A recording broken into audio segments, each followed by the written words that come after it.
How long time did you spend preparing your last speech? Of that time, how much did you spend on analyzing the audience? How much time did you spend on selecting a topic? And how much time did you spend on organizing your speech for success? How much time did you spend on showing what you mean, your delivery? And how much time did you spend on the use of your voice, how to say it? And how little time did you spend on selecting powerful words? Welcome back. Today we'll discuss an element that we haven't touched upon yet in our quest to become better presenters. Those elements that I mentioned in the opening are all elements of a great speech. And I'm sure that you've heard content is king. I know that the last couple of times we were talking about how important the delivery was, the body language and your voice. But be honest, when did you last go to a meeting to focus on the presenter's delivery? The real deal is that words make or break you, not just your speech. Remember that once you have said the word, you can never take it back. You cannot hit delete or edit. So now you know that you have to be careful. You have to think before you speak. Think about what? Think that words are as important as actions.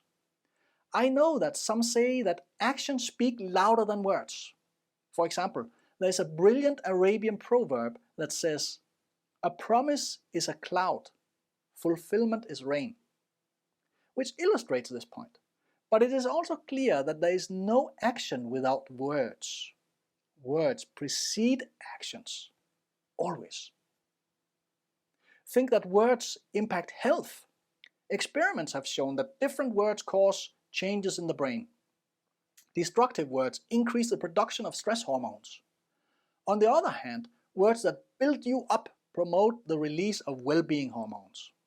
Remember that next time you choose between the words no and yes. When a sentence starts with the word no, the brain releases more cortisol. This is a stress hormone. On the other hand, if a sentence begins with yes, more dopamine is released. Dopamine is a well-being hormone. Think that you have to be economical with your words. Time is money, and you should spend your own or others' time if you can use one instead of two words. For example, give consideration when you can say consider. Make an attempt when you can say try. Or bring to a conclusion when you can say conclude. Think that the same words cannot be used on all occasions. Do you remember when we talked about the 5 purposes of a speech? What were they? To entertain, to inform, to persuade, to inspire, and to motivate. If you're giving an informative speech about how to file your personal tax return, you cannot talk about how the paper feels in your hands once you've printed the final return out and are trying to fit it into an open side double seam envelope with a wallet style flap. And it does not make sense to talk about the double side seam. This only makes sense if you are speaking about envelopes to experts. And by the way, we anyway file electronically. If you're giving an entertaining speech, you'll speak a language that might be informal, be very descriptive, or you may exaggerate. He went fishing so early on a rainy morning that the fish were still sleeping, so he didn't catch anything other than a cold.